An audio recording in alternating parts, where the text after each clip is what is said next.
Assalamualaikum warahmatullahi wabarakatuh. اسمي أمرين. اليوم سأشرح لكم عن موضوع مهم في علم النحو، يعني وهي الإضافة. Idafah, apa itu idafah? Okey, dalam ilmu nahwu, idafah ialah gabungan dua kata nama yang menunjukkan hubungan pemilikan, pengkhususan atau penerangan. Al-idafah hiya tarkibun yatakawwanu min ismain yusamma al-awwal mudafan wa thaniyan mudafan ilaih.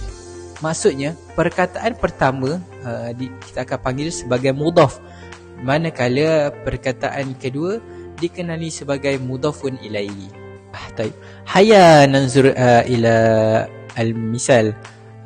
Awalan, kitabut talib. Kalimah kitab tadullu ala al-mudaf wa at-talib tadullu ala al-mudafun ilaihi.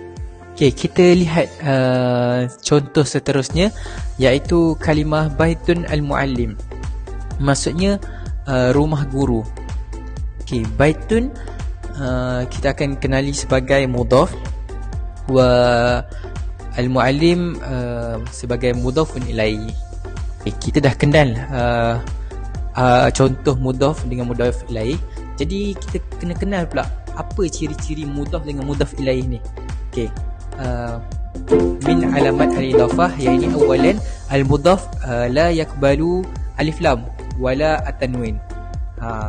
Wasanian al-mudaf ilaih yakunu majruran daiman. Maksud daripada kalimah tadi apa maksudnya? Maksudnya adalah mudaf ni dia tidak menerima alif lam dan juga tak menerima tanwin.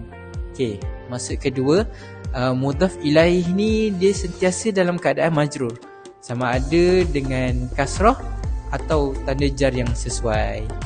Kita akan tengok apa contoh-contoh lain bagi tajuk al-idafah ni. Okey, awalan babul masjidi, pintu masjid. Okey, wasanian qalamul mudarrisi, pen guru. Itulah contoh-contoh bagi al-idafah.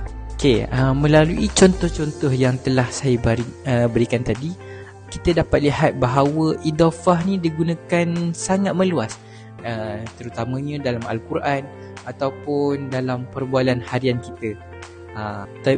Wa fil hitam nastantiju al-idafah tatakawwanu min mudaf wa mudafun ilaih, wa anna al-mudafun ilaih yakunu majruran daiman.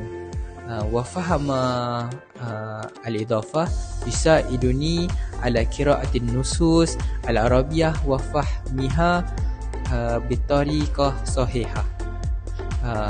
Kafi bihadzal qadar. Syukran ala istimaikum. Wassalamualaikum warahmatullahi wabarakatuh.